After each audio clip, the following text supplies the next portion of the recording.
अपने पसंदीदा शो के फुल एपिसोड देखने के लिए अभी डाउनलोड करें दंगल प्ले ऐप।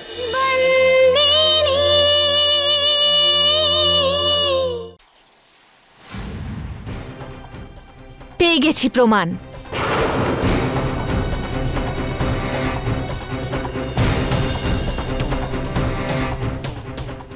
এটা দেখতে পাচ্ছ তুমি? টেপ তখন ছিলই না, টেপ এখন রেডি হয়েছে।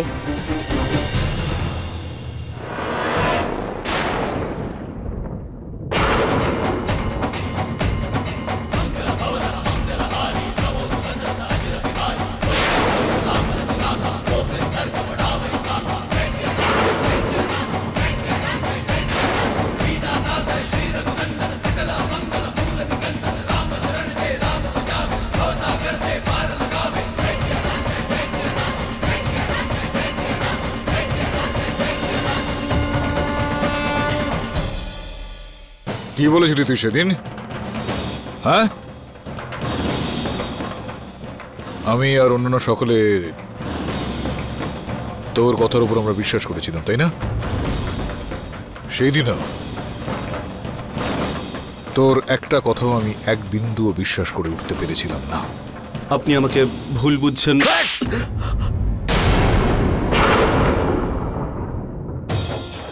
অসভ্য ছিলে। ঠিকঠাক বুঝেছিলাম আমি তোকে সেদিন। সেদিনও তোকে আমি ঠিক চিনতে পেরেছিলাম এবং আজকেও আমি ঠিক চিনতে পারছি তোকে। কিন্তু একটা বিষয় এক্ষেত্রে খামতি ছিল আমার, যে সেদিন আমার কাছে যথেষ্ট প্রমাণ ছিল না, কিন্তু আজকে আমার কাছে রয়েছে, আর সেটা দিয়ে আমি সবার মুখ বন্ধ করে দিতে পারি।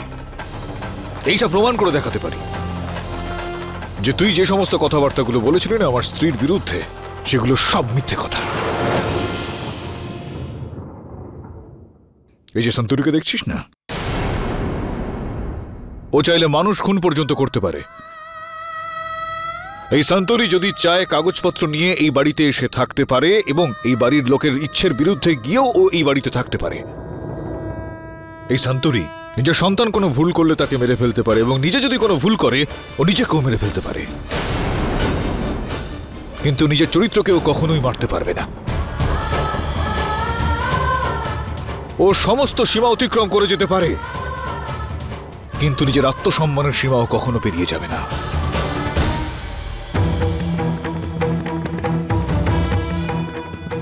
তুই সেদিন অনেকগুলো প্রশ্ন করে যাচ্ছিলি, তাই না? আমার স্ত্রীর চরিত্রের উপর আঙুল তুলে। আয় তাহলে তুই আজ আমার সঙ্গে, তোকে তোর সব প্রশ্নের জবাব আমি দেবো। আয় আয়।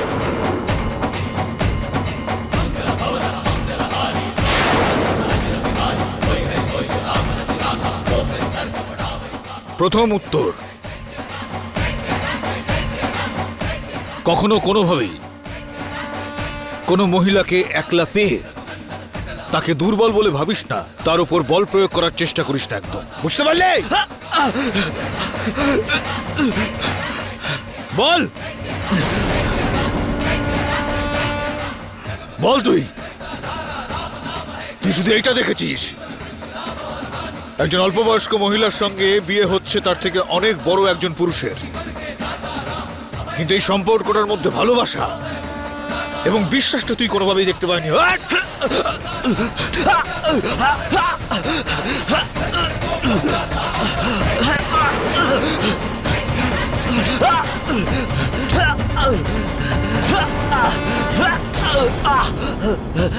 যদি ও আমার সাথে কোনো রকম এই ধরনের ঘটনা ঘটাতে চাইতো না, তাহলে নিজে সেটা করতো। যদি গন্ডগোল ঘটানোরই হতো না, তাহলে নিজে সেটা করতো। আমার মুখের ওপর সে কথাটা বলতে পারতো।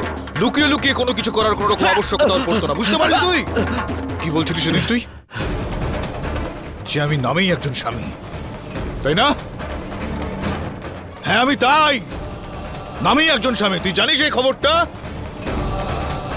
যেদিন সন্তু এই বাড়িতে পা রেখেছিল না, তো শুধুমাত্র স্ত্রী নয়, মা হয়ে এসেছিল, মা। এই দেখ, তখন 30 বছর বয়স ছিল এই হিতেনের। এই মৌলিক বিবাহ সূর্য এইটুকু ছিল, এইটুকু। এই কারণে ওদের মা হয়েছিল, সেই কারণে নিজের গর্ভে সন্তান আনারও প্রয়োজনীয়তা অনুভব করেনি সেদিন। আর তুই সেখানে আমাকে বলছিস বেরো এখান থেকে, বেরো, বেরিয়ে যা।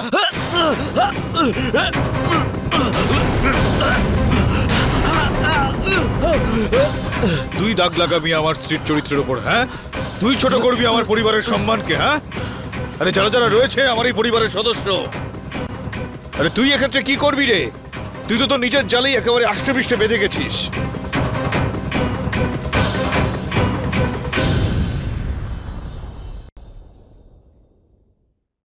একটা কথা ভালো করে মনে রাখার চেষ্টা করবি, ধর্মরাজ মাহিয়া বংশী যদি কোনোখানে অন্যায় দেখতে পায় না, সেটা দায়িত্ব নিয়ে সেখান থেকে উপড়ে ফেলতে একদম পিছু পা হয় না। বংশ সবসময় আগামী নির্ধারণ করে না, বংশ মানে হচ্ছে এই দেখ যারা দাঁড়িয়ে আছে এখানে, এরা প্রত্যেকে আমার বংশ।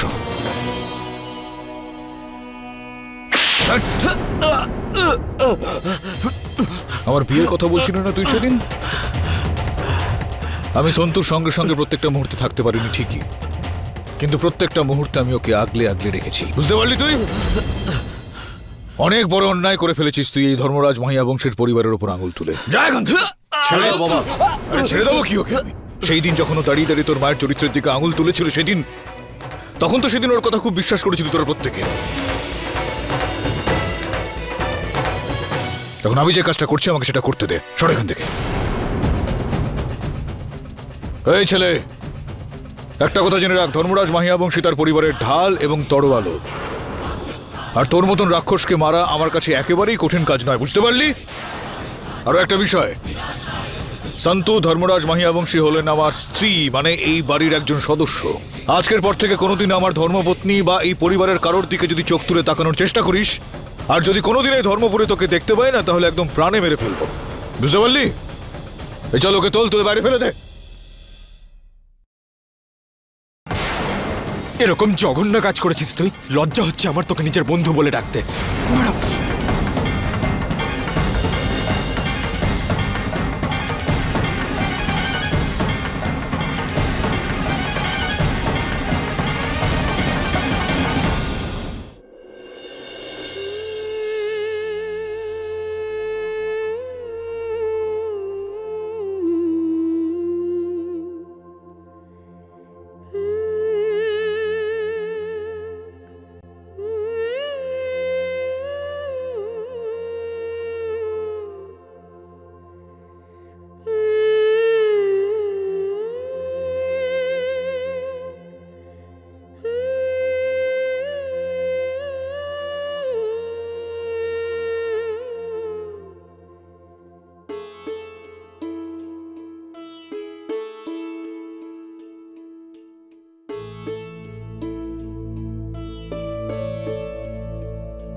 এটাই ভাবছো না যে তুমি কি করে আর সবাইয়ের মতন শান্তুকে ভুল বুঝলে?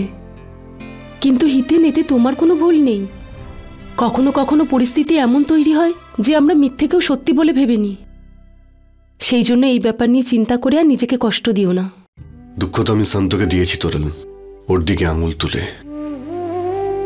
কারো মনে কষ্ট দিয়ে, পরিস্থিতির বাহানা দিয়ে আমি নিজের দোষ ঢাকতে পারবো না তোরেল। সন্দেহ তো আমিও করেছিলাম। আমি বিশ্বাস করতে পারছি না যে আমি শান্তর ব্যাপারে এরকম ভাবলাম কি করে। তোরাল, এত বছর ধরে আমি শান্তকে চিনি।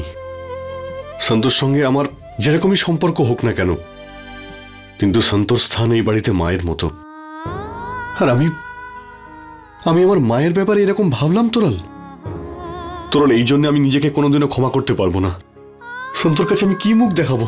কোন মুখে ক্ষমা চাইবো আমি ওর কাছে? হিতেন, ভুল তো মানুষই করে, ভগবান তো করেন না। দেখো, শান্তুর মন খুব ভালো। ও এটা বোঝে যে কখনো কখনো ঠিক আর ভুলের বিচার করাটা কতটা কঠিন হয়ে যায়। দেখো, তুমি গিয়ে শান্তুর সঙ্গে কথা বলো, আমার বিশ্বাস আছে তুমি গেলে ও তোমায় ক্ষমা করে দেবে।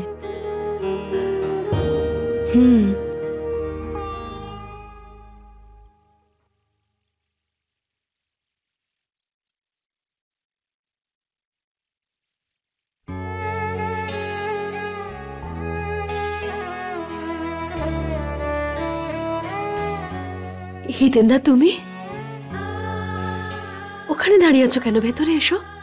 নিজের পরিবারের উপরে খুব বিশ্বাস আছে তোমার শান্ত, আর আমি কি করলাম? তোমার দিকে আঙুল তুলেছি। শান্ত, আমায় তুমি ক্ষমা করে দিও। না না হিতেন্দা, তুমি ক্ষমা কেন চাইছো? তখন যা হয়ে গেছে হয়ে গেছে। ওসব মনে রেখে আর কি হবে বলো?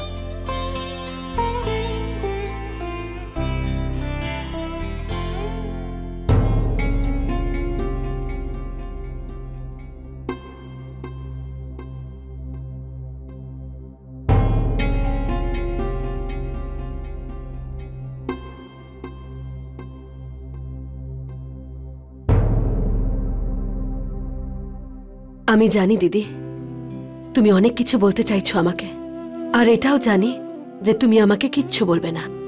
যখনই তুমি আমার দিকে এক পা বাড়াও, তখন তোমার আরেকটা পা তোমাকে পিছিয়ে দেয় 10 বছর পেছনে। আর তুমি দেখতে পাও সেই শান্তুকে যে তোমার স্বামীকে খুন করেছিল বলে তুমি মনে করো। অপরাধী না হয়েও শাস্তি ভোগ করেছি আমি, কিন্তু জানি না কেন তোমার নজরে কতদিন আর অপরাধী থাকতে হবে তোমার শান্তুকে।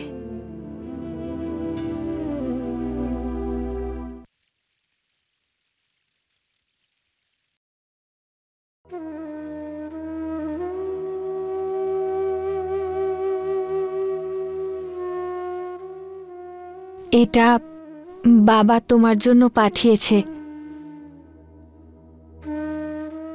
মায়ের জিনিস। মা আমার কাছে রেখেছিল, কিন্তু আমি কখনো পড়িনি, বাবাকে দিয়ে দিয়েছিলাম। তোমার জিনিস এখানে রাখলাম। কদ্দু,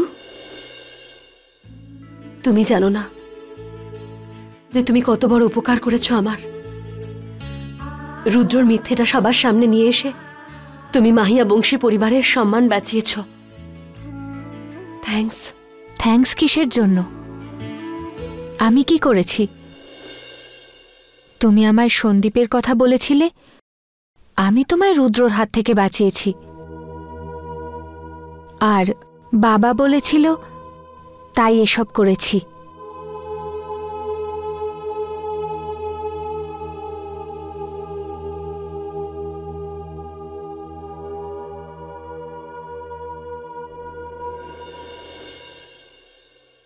মা, আমি কোন রঙের শাড়ি পরবো এগুলোর মধ্যে? 1 মিনিট।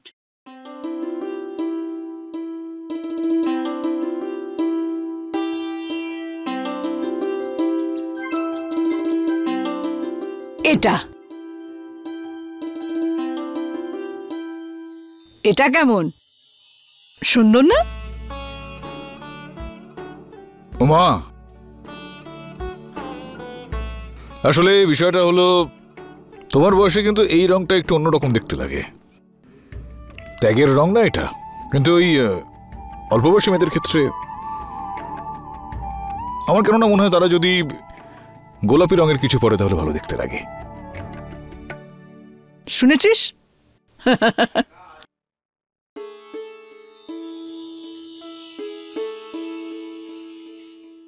এটা ঠিক আছে? আমি কি করে বলবো? তোমরা দেখো তোমাদের কোনটা ভালো লাগে।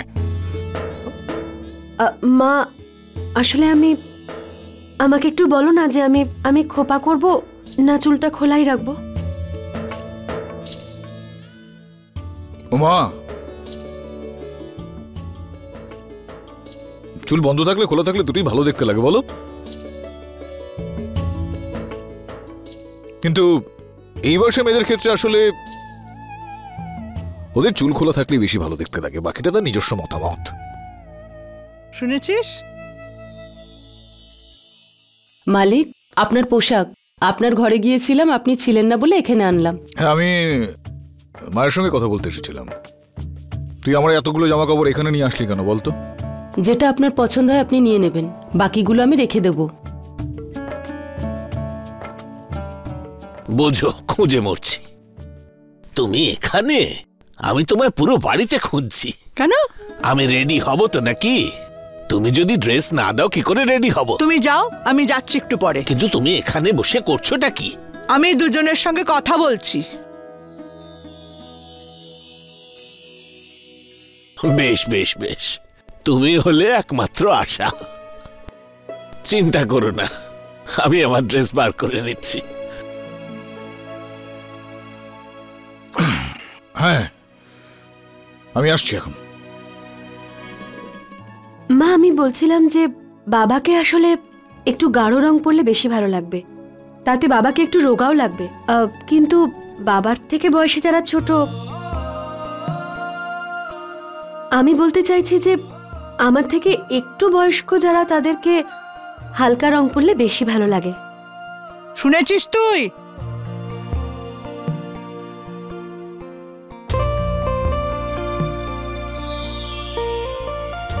ভালোবেসে সখী নিভৃতে যতনে আমার নামটি লিখো তোমার মনের।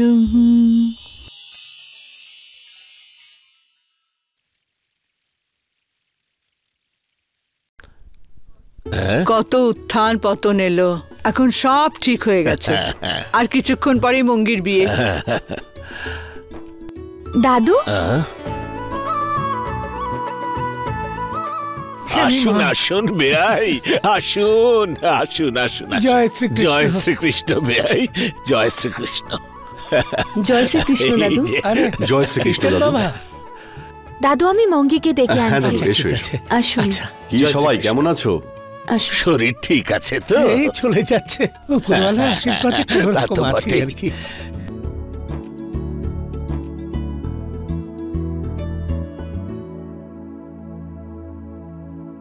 দাদু বসো। মঙ্গিমা, কেমন আছিস তুই? ভালো আছিস তো মা? না, একটুও খুশি নই আমি। দাদু, তোমার নাতনির বিয়ে আর তুমি এতক্ষণে এলে কেন? আসনি আগে তুমি? রাগ করিস না মা, তুই তো জানিস যে আমার শরীরটা, কালকে বৈদ্যমশাই এসেছিল, উনি বিশ্রাম নিতে বলেছেন, কিন্তু আজ আমার নাতনির বিয়ে, তাই আজকে তো আসতেই হবে। মা,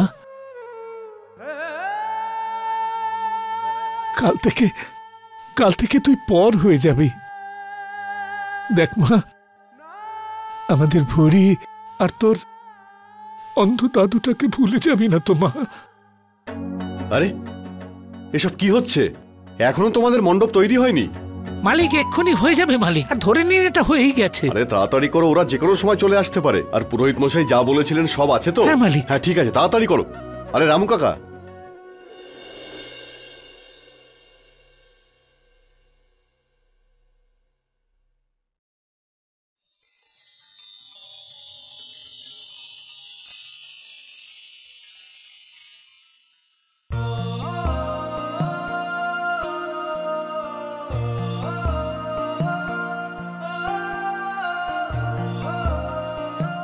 কি ব্যাপার বলতো?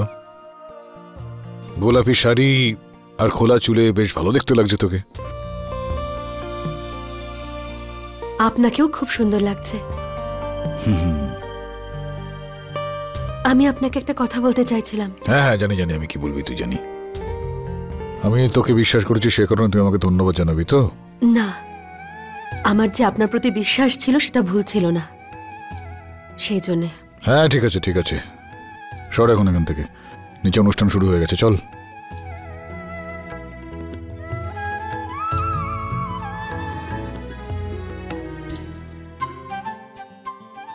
ওই দেখ তো দাদু চলে এসছে। মাধব কাকা, মালিক কেমন আছো? জয় শ্রীকৃষ্ণ, জয় শ্রীকৃষ্ণ। বসো বসো বসো বসো। এই প্রণাম কর। জয় শ্রীকৃষ্ণ দাদু। জয় শ্রীকৃষ্ণ। সন্তু, মা, কোরিয়ান মা তোকে যেন সবসময় সুখী রাখে। আরে চলো চলো, বরযাত্রী চলে এসেছে। এই ওরা চলে এসছে, চলো চলো চলো।